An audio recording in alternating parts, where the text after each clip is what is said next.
Hi everyone! Summer 2025. The road stretched endlessly, carrying me through the stories of America. And then we arrive at Kansas City, a city where jazz isn't just music, it's memory, heartbeat, and heritage. Today I'm taking you on a journey that's not about food, but it's just as nourishing for the soul. My visit to the American Jazz Museum.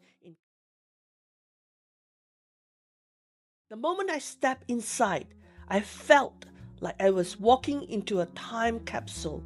The walls, the exhibits, and the sounds, they all pulled me back into 1920s and 1930s, where Kansas City was alive with jazz.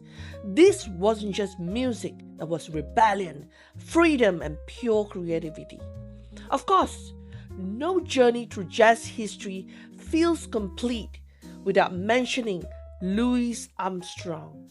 Born in 1901 in New Orleans, Louisiana, Armstrong grew up in poverty but found his first cornet at the colored West homes for boys. Guided by mentors like Joe King Oliver, he developed a bold improvisation style that would soon carry him from the streets of New Orleans to Chicago, New York, and beyond. His voice, his sound, joyful, daring, and deeply human, became the heartbeat of early jazz. Armstrong's influence reached Kansas City as his touring bands brought new energy to the Midwest. Though he wasn't based here, his groundbreaking solos and recordings inspired the musicians of 18th and Vine, and pushing them to experiment with riffs, blues, progressions, and improvisation. Legends like Count Basie and Charlie Parker carried Armstrong's spirit forward, blending his innovations with Kansas City's own blue-driven style.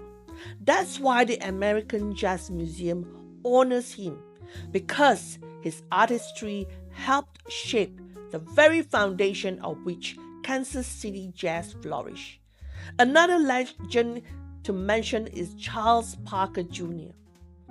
Nicknamed Bird or Yardbird, was an American jazz saxophonist, band leader, and composer. Parker was highly influential soloist and leading figure in the development of bebop, a form of jazz categorized by fast tempos, virtuosic technique, and advanced harmonies. He was a virtuoso and introduced revolutionary rhythmic and harmonic ideas into jazz, including rapid passing chords, new variants of altered chords, and chord substitution. Parker primarily played the alto saxophone. Parker was an icon for hipster subculture and later the beat generation, personifying the jazz musician as an uncompromising artist and intellectual rather than just an entertainer. And there is also Queen Bey. Born in Kansas City, Kansas in 1937, was a prominent Kansas City jazz singer and the first jazz artist to receive the Governor's Arts Award. She was officially recognized as Kansas City Ambassador of Jazz and performed in various countries including Costa Rica, Uruguay, Germany, Hungary, and beyond. Queen Bey's performances were characterized by her larger-than-life self, stage presence, and her ability to connect with the audience, earning her rave reviews from national publications. She shared the stage with legends like B.B. King, the Planters, the late jazz pianist Errol Garner, and her contribution to jazz and blues are celebrated through her extensive discography and her role as a cultural ambassador of the genre. In just a short span of 10 years, legends rose here and changed the course of American music. Count Basie's orchestra filled dance halls with bluesy riffs. Benny Moulton's band laid the foundation for swing. Louis Williams brought elegance and innovation to the piano.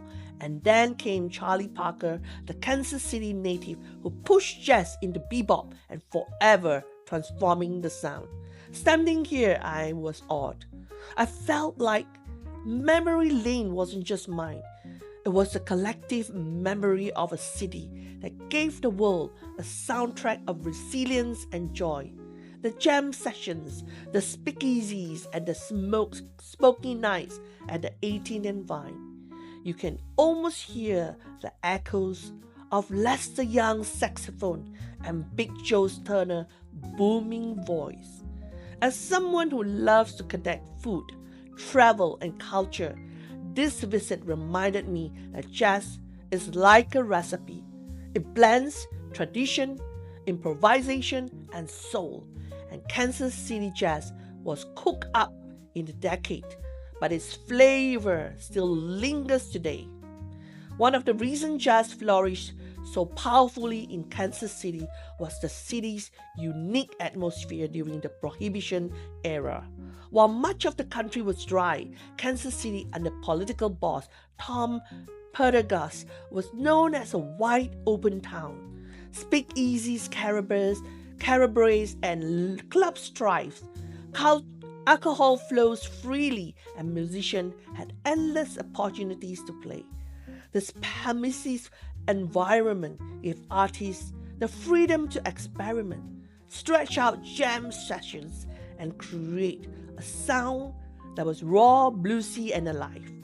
Kansas City was also a crossroad, a hub for railroads and airlines, so musicians traveling across the country often stop here. The city's African American community brought deep blues traditions into the mix, blending them with swing and ragtime. Together, this melting pot of culture, politics, and geography made Kansas City the perfect incubator for jazz innovation, producing a style that was not only defined a decade but also laid the foundation for bebop and modern jazz. Standing here, I was awed. I felt like the memory was a collective memory of the city that gave the world a soundtrack of resilience and joy. And if you enjoy walking through history with me, don't forget to like, share, and subscribe. Let's keep building this community of food lovers, travelers, and culture seekers who believe that every story, whether it's on a plate or in a melody, deserves to be celebrated. Until next time, keep savoring life's rhythms. Thank you so much for watching. Have a great day.